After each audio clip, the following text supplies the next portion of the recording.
हवाई वादों के सहारे हवा में उड़ रही बीजेपी की खुल गई पोल। बिना जमीन के लिए अस्पताल का कर दिया गया शिलान्यास। कॉलेज का उद्घाटन हो गया लेकिन पढ़ाई हो ही नहीं रही। बिहार में महागठबंधन विकास और रोजगार के नाम पर चुनाव लड़ रहा है। तेजस्वी यादव महागठबंधन की 17 महीने की सरकार का हिसाब दे रहे हैं। बता रहे हैं कि 17 महीने में हमने कितने लोगों को नौकरी दी, कितनी विकास की परियोजनाएं शुरू की, कितनी तेजी से काम किया। तेजस्वी हर एक बात गिना रहे हैं। तो दूसरी तरफ बीजेपी महागठबंधन के 17 महीने के कार्यकाल पर कुछ भी कहने को तैयार नहीं है। वो 20 साल पुराने लालू राज की याद दिला रही है, लेकिन जब उसके 17 साल के शासन को लेकर सवाल हो रहे हैं तो बीजेपी और उसके सहयोगी दलों के नेता सवाल से ही कन्नी काट रहे हैं। विकास के नाम पर जिन योजनाओं को गिनाया जा रहा है वो बीजेपी की खुद की ही पोल खोल रहे हैं। विपक्ष सवाल कर रहा है कि कहां है विकास, कहां है नौकरियां, कहां है विकास की वो योजनाएं जिनका ऐलान तो किया गया लेकिन जमीन पर नहीं उतर पाई। विकास किस तरह से हो रहा है वो जनता देख रही है।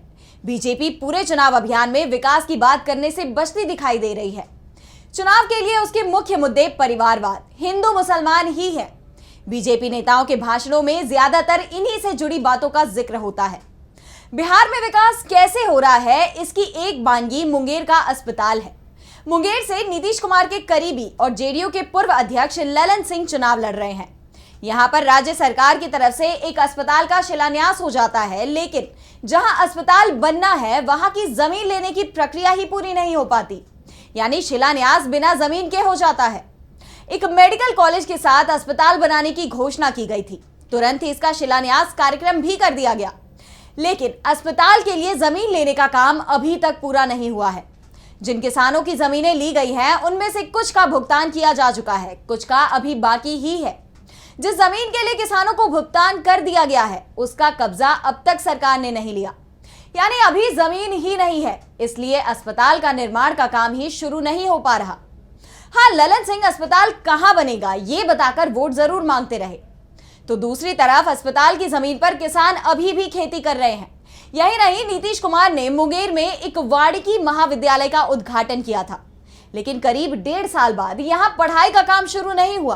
कॉलेज को छात्रों के आने का इंतजार है, इसलिए अभी यहां ताला ही लटका हुआ है। ताला तब खुलेगा जब कॉलेज में छात्रों का आना शुरू होगा, और छात्र कब आएंगे ये बताने को सरकार तैयार नहीं है, क्योंकि उसके लिए कॉलेज में स्टाफ की नियुक्ति पहले करनी होगी। हाँ, कैंपस के रखरखाव, पेड़ पौधों की देखभाल, साफ सफाई के नाम पर 50 मजदूरों को काम जरूर मिल गया है। दावा किया जा रहा है कि योजनाओं के लटकने के पीछे सबसे बड़ा कारण भ्रष्टाचार है, लेकिन राज्य में डबल इंजन की सरकार है, इसलिए ईडी, सीबीआई और आईटी का कोई डर नहीं है। प्रधानमंत्री आवास योजना हो या शौचालय के लिए सरकारी मदद मिलने की बात, हर योजना भ्रष्टाचार की भेंट चढ़ गई है। बिना घूस के कोई काम नहीं होता।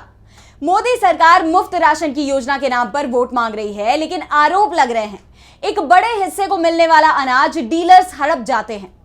नल जल योजना तो करीब 8-10 साल पुरानी है। मोदी और नीतीश कुमार दोनों ने इसका खूब प्रचार किया था।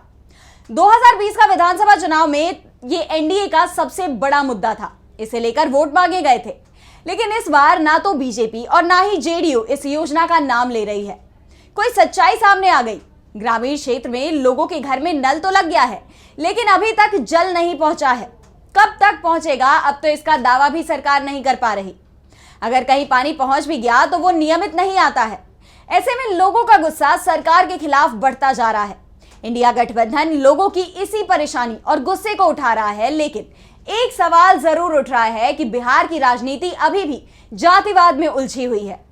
ऐसे में क्या विकास बड़ा मुद्दा बन पाएगा? वैसे बिहार के लोग आज भी महागठबंधन के 17 महीने के शासन को याद करते हैं, जिसमें तेजी से काम किए गए थे।